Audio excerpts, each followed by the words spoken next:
everyone, Adam here, So Wizard Podcast. I got a comic review for you today. I got a chance to check out an early promo copy of Horizon Zero Dawn Liberation #1, which is a cool story that fills in some gaps from the original Horizon Zero Dawn video game. PlayStation 4 exclusive, I'm pretty sure. Really fun game, really cool, imaginative open worlds. It's kind of a world where time left civilization behind, but all the creations of man, like machines and stuff, are still around, and there's artifacts that feel like they're from our world. Like all the animals in the games are versions of machines, they're robots. And you play as a character called Aloy, who goes on, her own kind of mission. They live more tribal lives, even though there's this world of advanced technology that we don't even have. It's this cool mashup of a bunch of different things. But anyway, Horizon Zero Dawn Liberation follows a side character from the games, Erend. Erend and Aloy were friends in the game, and Aloy does make an appearance in the comic, but it was well written in the fact that it didn't step on any toes of the story of Horizon Zero Dawn, because it's a loved game becoming a franchise now, and it didn't have Aloy as the main character in the game steal the comic, which is supposed to be about Erend, but it also didn't have Erend just be God's gift to the world and so much better than everything and so much better than Aloy in every way to overcompensate for the fact that he was a side character, now the main character.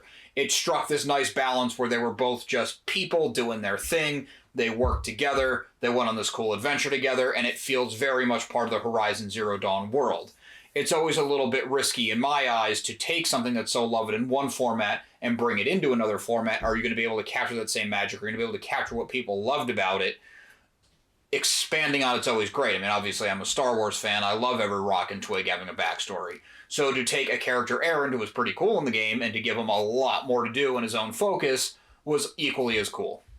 Right at the beginning of the book, there's a foreword by the authors explaining why they decided to dive back into this world and why they decided to focus on Erend. I'm not going to rehash it all here, but it gives a much deeper appreciation for the book. So if you're a little bit on the fence, like, hey, I love Horizon Zero Dawn as a game, I'm not sure if I'm going to love it as a comic, getting the word from the creators as to why gave me a deeper appreciation and almost made me feel okay with it, if that's the right term.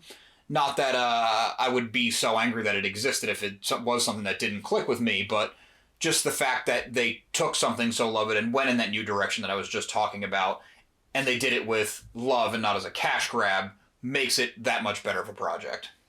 As with any comic, one very important element, of course, is the artwork. And the art in Liberation is fantastic. There's even some alternate covers that are gorgeous. Like, you could blow them up to a poster, put them on your wall, and never regret it. But the art in the main book, the overall story art, is also fantastic. It has a traditional kind of comic look and feel, but it's crisp and vibrant and bright and does call back to the game without looking exactly like the game. The characters look like the characters, even though in the game there were very, very good CG representations where here they're hand-drawn. It's not an anime-style thing, which I appreciated.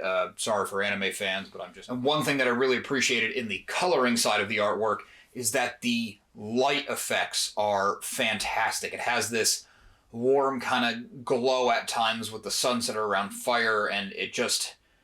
Not exactly sure how they pulled it off, but it just looks so real and inviting, even if the drawings aren't photoreal. That's just one small aspect. I mean, obviously the inking was on point and the placements and everything.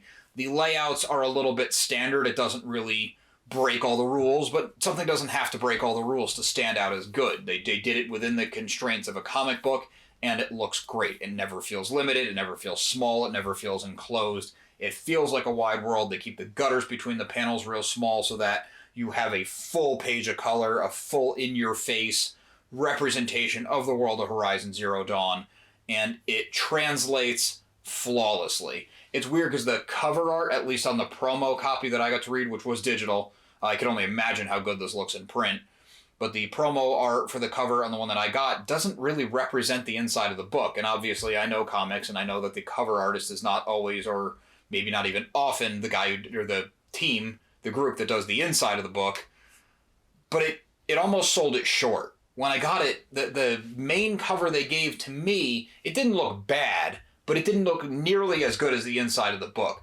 So that old expression, don't judge a book by its cover, give this one a shot, crack it open, and check out some of the artwork.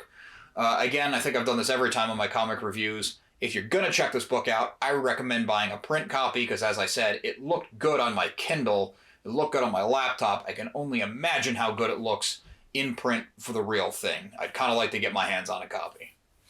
Horizon Zero Dawn Liberation is available now. It was written by Ben McCaw and Ann Toole. It was illustrated by Elmer DeMasso and Brian Valenza. Terrible with names. I apologize. Really cool book. As I said, available now. Get it wherever you get your comics. You can get it on Kindle. You can get it on Google Play. Get it at Barnes & Noble, if Barnes & Noble still exists. Support your local comic shop would be my first thing. Otherwise, my own comics on Comixology, so check it out there. Thanks for watching. Make sure you like and subscribe. We got a lot more new movie coverage, a lot more screeners, a lot more Amazon screeners, a lot more interviews, a lot more unboxings, a lot more comic coverage. Everything coming your way. You're not going to want to miss out. Also, make sure you listen to So Is Her Podcast every single week wherever you get your podcasts. SoIsHerPodcast.com is your resource for reviews, recommendations, videos, merchandise, and more. So Is Her Podcast can also be found on Patreon, where for as little as $1 a month, you get multiple monthly bonus shows. We love hearing feedback, so drop us a note in the comments, leave us something on social media. All the accounts can be found after the show and in the show notes. And on a more personal note, I have my own comic series.